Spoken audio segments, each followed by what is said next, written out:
Southern England, summer 1940. A Spitfire pilot watches a Messerschmitt 109 roll into a dive, nose dropping, closing fast. There is no time for calculation.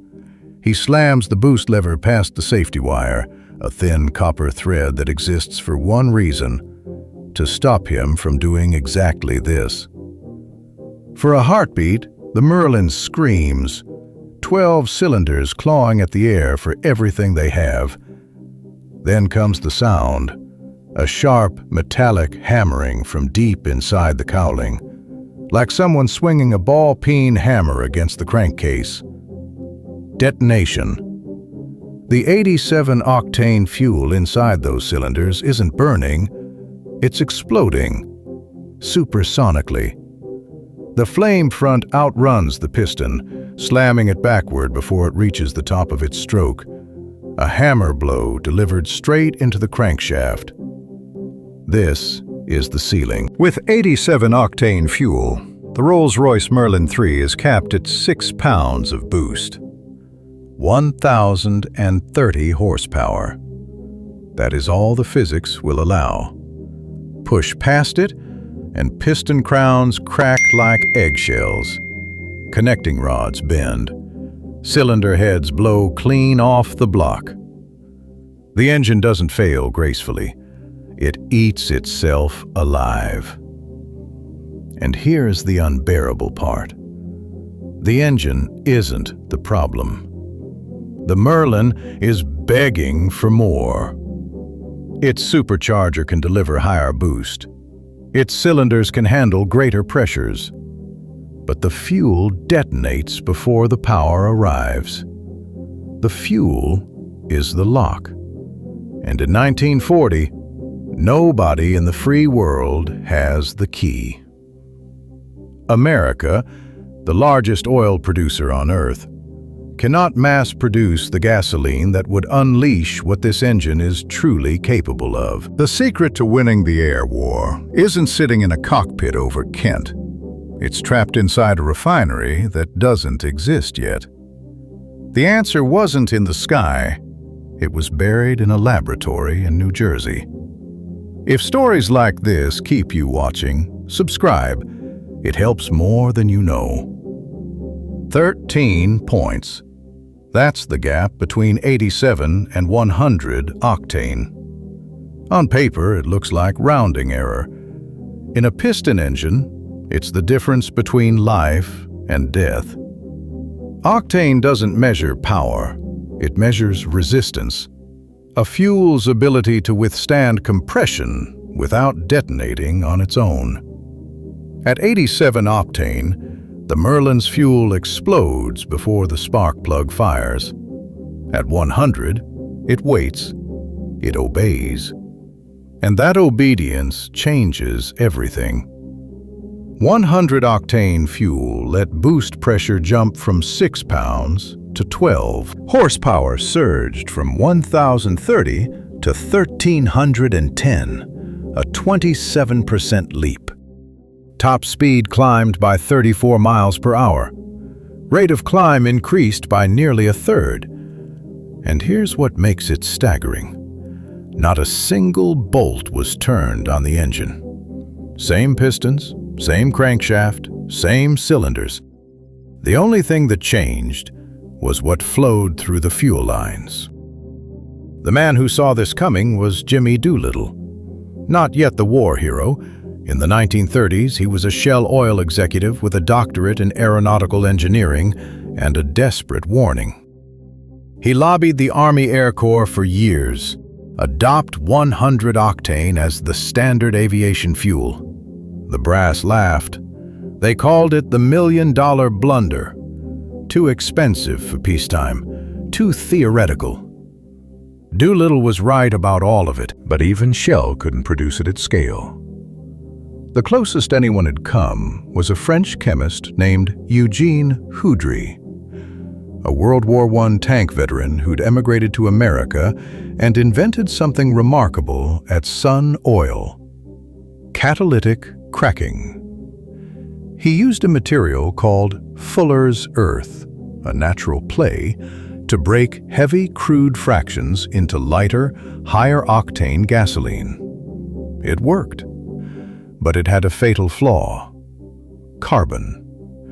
Every time heavy oil cracked over the catalyst, it left behind a residue, coke, that choked the clay like plaque in an artery. Within 10 to 15 minutes, the reactor was dead. You had to take it offline, purge it with steam, blast it with hot air to burn the carbon away, then restart. A batch process. Thunk, hiss. Thunk, hiss. You needed 3 reactors just to keep one running at any given moment. It was expensive, fragile, and it was absolutely impossible to scale for a global war.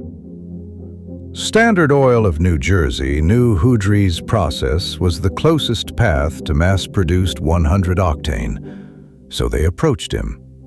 "License the technology. Let us build it bigger." Houdry's partners named their price $50 million. Frank Howard, Standard Oil's president, refused, but he didn't walk away. The order came down from Howard's desk with the weight of a verdict. Find a way around Houdry's patents. Make it continuous. Make it run 24 hours a day, 7 days a week, without stopping. Standard Oil wouldn't pay the ransom. Instead, they assembled 4 men and gave them one order: make the rock flow like water. A laboratory in Linden, New Jersey, 1938. 4 men stand around a workbench cluttered with glass tubes, pressure gauges, and jars of white powder. They don't look like men about to change the course of a world war. But that is exactly what they are about to do.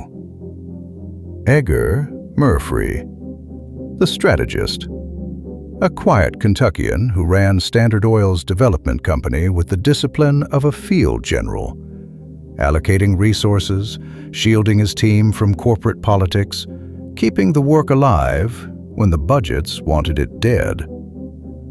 Donald Campbell, the visionary. It was Campbell who first asked the question that broke the problem open. What if the catalyst didn't stay still? What if you moved it? Homer Martin, the chemical engineer, the man who understood reaction kinetics, heat transfer, and the brutal arithmetic of scaling a laboratory curiosity into something that could fill 1,000 fuel trucks a day. And Charles Tyson, the physicist, the one who would solve the riddle that made all of it possible.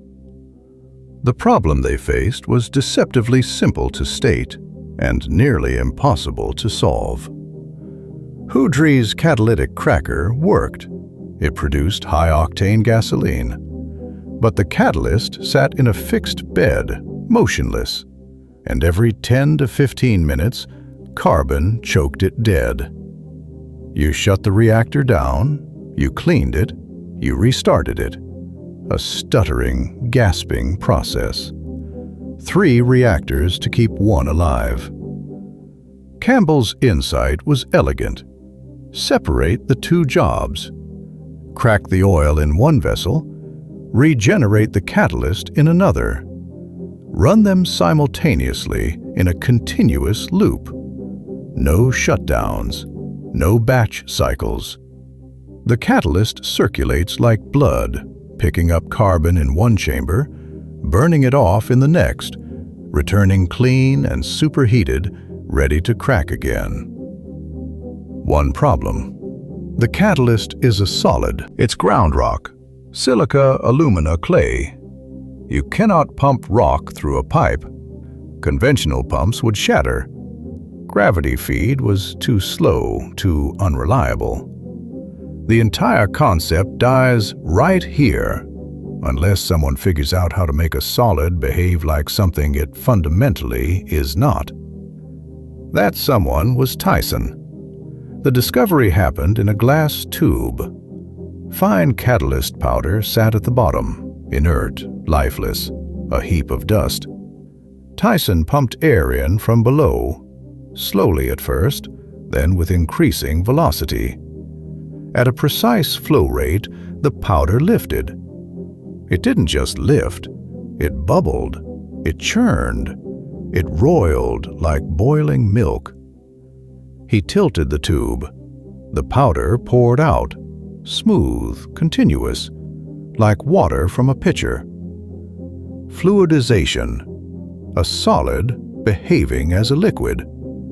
Not metaphorically, physically. The powder developed hydrostatic head pressure. It could flow through pipes under its own weight. It could be circulated, metered, controlled, just like a fluid. You could pump rock like water.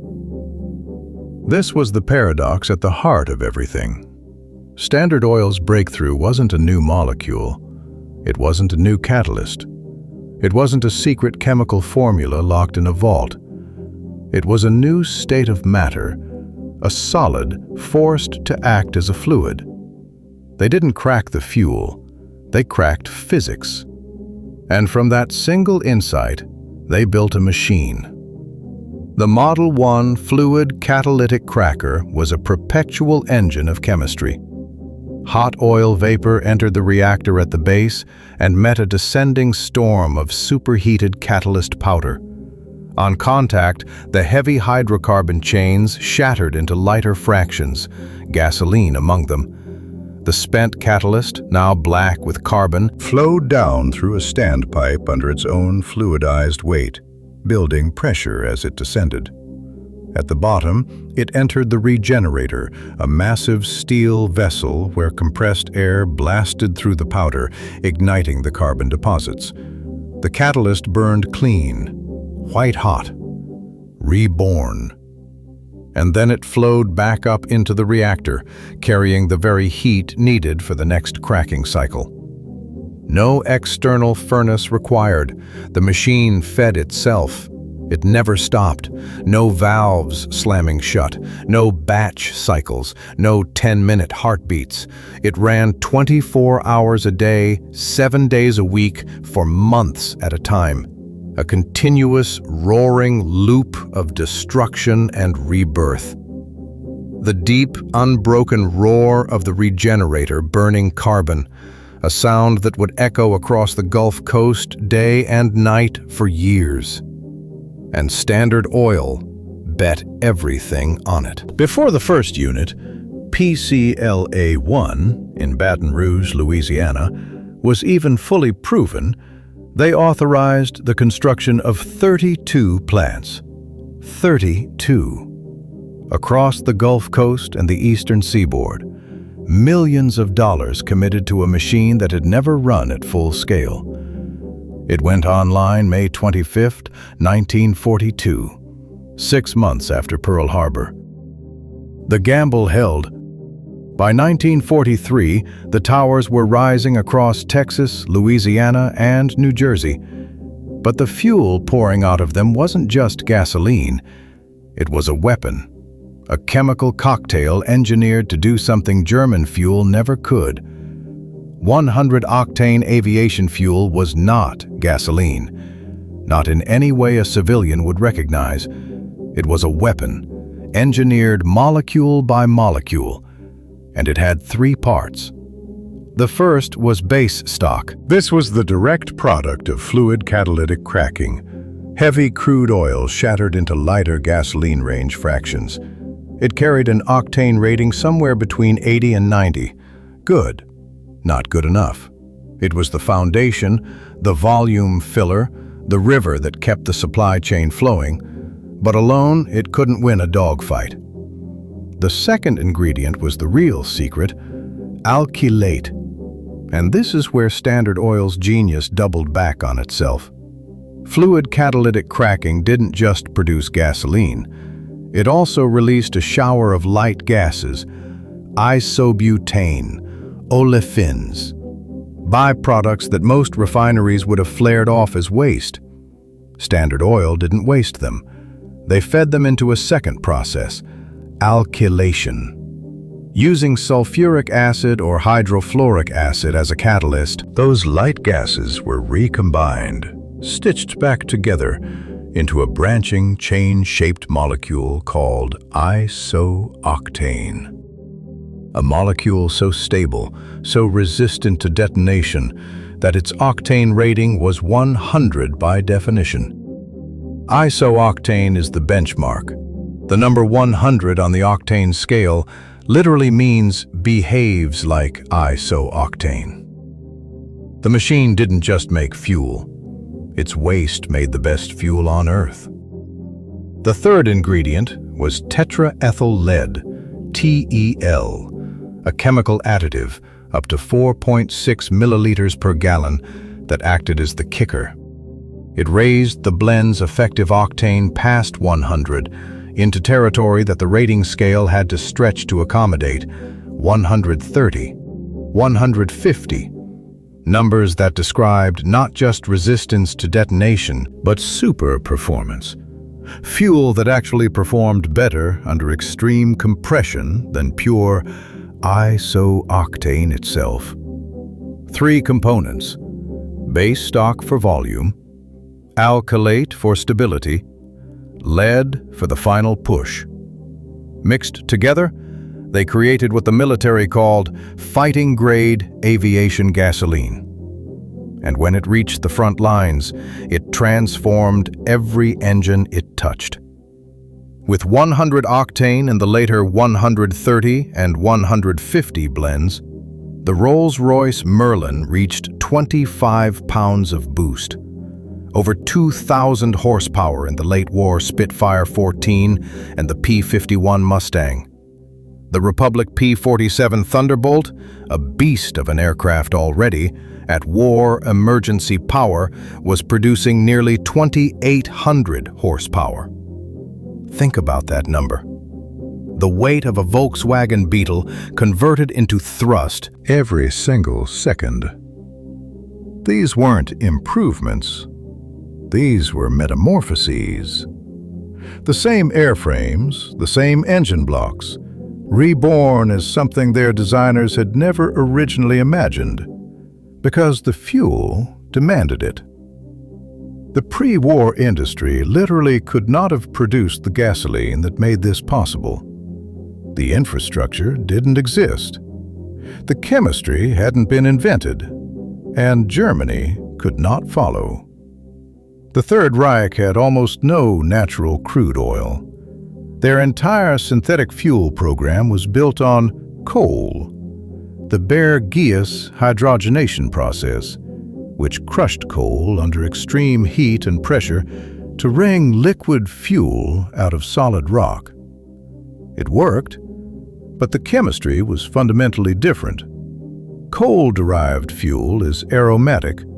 Its molecules are ring-shaped, rigid hexagons of carbon like benzene. American fuel from FCC and alkylation is paraffinic. Its molecules are chain-shaped, long, branching, flexible. This distinction sounds academic. In a dogfight, it was the difference between living and dying. Here is why. At cruise power, lean mixture, low stress, aromatic fuel performed respectably. German C-3 aviation fuel had a lean octane rating near 100, perfectly adequate for flying in a straight line. But combat is not a straight line. Combat is a pilot slamming the throttle to the firewall, dumping a rich mixture of extra fuel into the cylinders to cool them under maximum boost. And under rich conditions, the chemistry diverges catastrophically. American paraffinic fuel thrives when you pour it on thick. Its branching molecular chains absorb compression energy, resist spontaneous ignition, and the octane rating climbs, soaring to 130, 150 under rich super-performance conditions.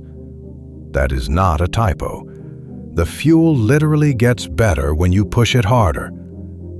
German aromatic fuel does not. Those rigid ring molecules cannot flex. Under rich mixture, the octane rating flatlines. It offers nothing more. The engine is on its own. Picture the dogfight. A P-51 Mustang and a Messerschmitt 109 nose to nose over occupied France. The American pilot pushes the throttle to the gate. Rich mixture floods the Merlin. Alkylate holds steady. Boost climbs to 25 pounds. The exhaust stacks howl. The plane surges forward like something unchained. The German pilot tries to match. His throttle goes forward. The aromatic fuel hits its ceiling. The engine knocks. Detonation. The same sound from 1940. But now on the other side of the canopy. He pulls back the throttle, or the engine tears itself apart. He's done. That German pilot's engine didn't fail because of bad engineering. Daimler-Benz built extraordinary machines. It failed because of bad chemistry. And that chemistry was decided not in a cockpit over France, but in a refinery tower in Baton Rouge by 4 men who taught rock to flow like water. By 1945, the American petroleum industry had increased aviation fuel output by 6,000%. Standard Oil and its licensees had built 32 fluid catalytic cracking plants before the war ended. The Allies weren't matching the Axis in octane.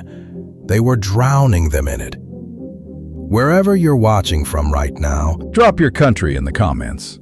It's incredible seeing where this community reaches. Albert Speer knew. Germany's Minister of Armaments, the man tasked with keeping the Reich's war machine alive, understood the arithmetic of defeat long before the final bomb fell. In his post-war testimony, the calculus was blunt. Germany could build more fighters. It could press more pilots into service. It could redesign airframes, lengthen runways, bury entire factories underground. None of it mattered, because Germany had no crude oil. And without crude oil, there was no fluid catalytic cracking. Without FCC, there was no alkylate. Without alkylate, there was no 150-octane super-performance fuel. The gap wasn't tactical. It was molecular. And no amount of German engineering brilliance could close it. The advantage was permanent. It was chemical, and it belonged entirely to the Allies. Now hold the scale of that in your mind. Every Spitfire that climbed through broken cloud to intercept a bomber's stream over London ran on fuel from those towers. Every P-51 Mustang that escorted formations of B-7s deep into the industrial heart of Germany, 800 miles from the nearest friendly runway, ran on fuel from those towers. Every P-47 Thunderbolt that rolled into a screaming dive onto a panzer column in the hedgerows of Normandy, engine howling at 2,800 horsepower on war emergency power, ran on fuel from those towers. Tens of thousands of sorties, millions of gallons, all of it flowing from the process that 4 men built in a New Jersey laboratory. The pilots got the medals, the distinguished flying crosses, the parades through London and down Fifth Avenue. Edgar Murphy, Donald Campbell, Homer Martin, and Charles Tyson got a patent filing. They are among the most consequential engineers of the 20th century, and almost no one has ever heard their names. But their invention did not end with the war. Fluid catalytic cracking became, and remains, the single most important process in the global petroleum industry. Every gallon of gasoline you have ever pumped into your car was almost certainly touched by FCC technology. The towers are still running, right now, this moment. Across the Gulf Coast, across the Middle East, across refineries in Asia and Europe.